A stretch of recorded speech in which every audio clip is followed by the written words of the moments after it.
Anak yang soleh itu anak yang tahu kalau dia seorang laki-laki nanti, secantik apapun istrinya, selucu apapun anak-anaknya, sebanyak apapun harta yang dia miliki, sehebat apapun dia di mata anak buahnya, demi Allah, orang tua tidak pernah menjadi nomor 2 dalam hidup. Ini banyak orang yang suka salah ini. Cuma gara-gara dunia, orang tua panjang mata menanti kedatangan anak. Jangan ya, jangan. Anak yang soleh tahu sekali, sampai kapanpun ibumu, ayahmu, sampai kapanpun. Dunia nggak membuat dia lupa ada berkah keramat dunia hidup di atas muka bumi ini. Dia nggak repot datang ke makam-makam para wali. Orang tua nomor 1 yang dia temui. Ini orang hebat.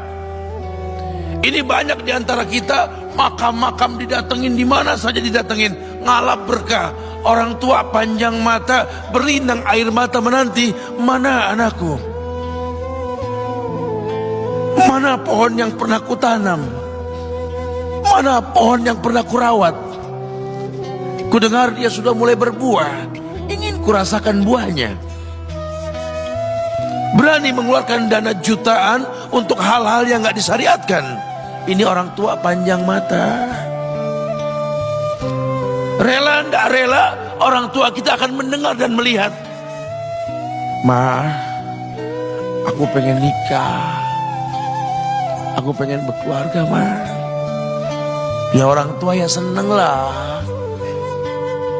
Cuma kalau inget metik buahnya belum terasa, ya ada perasaan kayak gimana gitu loh. Karena dia tahu setelah ini dia akan menikah. Bahwa anak orang ada kehidupan yang berbeda yang bakal dia rasa. Orang tua makin hari makin rentan, bukan makin seger. Yang perempuan dibawa orang, ya Allah. Baru kemarin perasaan mainin poni ini anak perempuan kita, betul. Baru kemarin mainin kepangan rambutnya, ya Allah. Ya Allah, baru kemarin perasaan saya titah dia, titah, ya Allah. Belajar jalan, bisa berlari bawa sesuatu, coret-coret tembok, aduh Masya Allah. Sekarang udah gede, dibawa orang, ya Allah, Masya Allah. Yang laki dekat sama mamahnya. Baru kemarin tangan mungilnya kita tuntun, kalau kelepas dia nangis, betul. Sekarang tangannya keker besar, tangan ibunya keriput, betul. Mau nangkep tangan anak pun sudah mulai susah. Nebawa anak orang datang dengan gagah, cium tangan, cipika-cipiki, udah. Ma, kita jalan dulu Ma ya. Udah Mama, udah. Digandeng tangan kekasihnya, dirangkul pundaknya. Ini anak laki ndak tahu ibunya kayak diiris-iris jantungnya. Dia lihat tangannya yang keriput, ya Allah. Udah berapa lama tangan ini nggak dibawa sama anak ini? Udah berapa lama tangan ini nggak digandeng sama anak saya? Kita merasa bangga akur merangkul istri kita, ibu kita ngelihat pundaknya. Udah berapa lama pundak ini gak dirangkul seperti itu, ya Allah. Dulu aku berdandan secantik-cantiknya, ku dandankan anaknya, ku bawa di hadapan kawan-kawanku bangga. Lihat anakku. Tapi dia gak pernah berdandan rapi membawa aku ke hadapan teman-temannya. Lihatlah ibuku. Ibunya sudah kebayang, ya Allah, ini anak bakal minta nikah sebentar lagi. Yang wajar kalau orang nanam pohon pengen metik buah, wajar. Ini buah belum terasa, pohon sudah mau dibawa, kebayang tidak? Ya Allah. Mulai dia kebayang. Sehingga rasa-rasa seperti ini menjadi tumpukan rasa di hati orang tua kita, yang nanti pada akhirnya dia pun bakal kembali ke hadirat Allah, kita pun bakal kembali ke Allah, betul? Sementara yang namanya kemuliaan datang dengan cara sabab yang benar. Ridallah fi ridal walidain wa sukhtullah fi sukhtil walidain. Ridanya Allah ada di ridho orang tua, murkanya pun sama.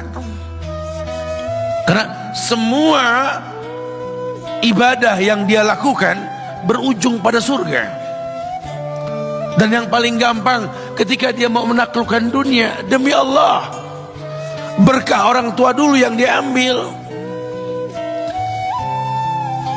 Ini dirasa oleh orang mulia yang Nabi katakan, innahu min ahlis sama, innahu min ahlis sama. Manhu? Siapa dia? Sahabat, manusia yang pernah hidup zaman sahabat tapi nggak ketemu Rasul, yang bernama Uwais Al-Qarni, pemuda miskin pengembala kambing di negeri Yaman. Padang tandus yang dia tinggal di situ, yang dia kesampingkan hidupnya untuk ibunya, untuk ibunya. Tidaklah terucap kalimat satu yang ingin ibunya pengen, kecuali Uwais pasti akan melakukannya apapun, dan ibunya cacat. Apa kata Uwais? Tidak akan pernah terlontar kata dari mulut ibuku kecuali kan kulakukan yang dia inginkan. Masya Allah. Ibunya cacat dan dia menomorduakan diri, yang penting orang tuanya dulu. Hingga satu waktu ibunya berkata, wahai Uwais, ibu sudah tua. Andai kematian mendatangi ibu, ada beberapa keinginan yang ibu pengen merasakan keinginan tersebut. Mungkin enggak ya? Apa Bu? Katakan. Ibu pengen haji. Bengong, Wais, ya Allah Bu, ini Yaman, Hadramaut, yang sekarang saja pesawat itu bisa 3 jam menuju Saudi itu. 2 jam lebih lah menuju Saudi. Ini lebih jauh lagi, kebayang berapa ratus kilo, berapa ribu kilo nggak tahu. Ya baiklah ibu. Kata Uwais, aku tidak pernah menolak permintaan ibuku, tapi kali ini aku tidak bisa menjawab karena mikir gimana caranya ini. Apalagi dia seorang pemuda yang punya penyakit sopak, ada tanda-tanda putih di bagian badan itu kayak pano besar gitu. Udahlah, terserah gimana nantilah. Yang penting ini nomor 1 dalam hidup ini. Dia beli seekor anak sapi, digendong tiap hari itu sapi sama si Uwais menuju puncak gunung. Turun lagi, gendong ke atas, turun lagi tiap hari.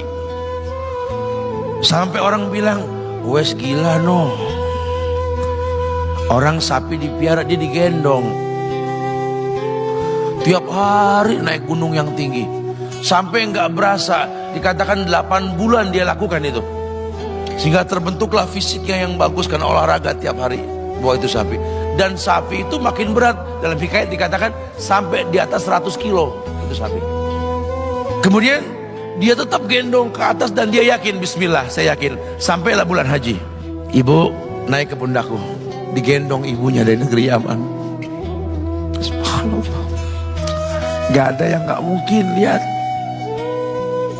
dibawa ibunya ke Mekah, bertawaf di Ka'bah, dunia menyaksikan. Bahkan hikayat mengatakan dia sempat bertanya kepada sahabat Abdullah bin Umar, aku telah menggendong ibuku dari negeri Yaman menuju Mekah, bertawaf di Ka'bah ini. Sudahkah aku membayar jasa ibuku? Apa kata sahabat Abdullah bin Umar? Bahkan satu hentakan napas pun ketika melahirkanmu belum terbayar. Bahkan satu hentakan napas pun ketika melahirkanmu belum terbayar. Dia selesaikan tawafnya. Dia selesaikan tawafnya. Selesai tawaf, dibawa ibunya ke makom Ibrahim untuk sholat 2 rakaat.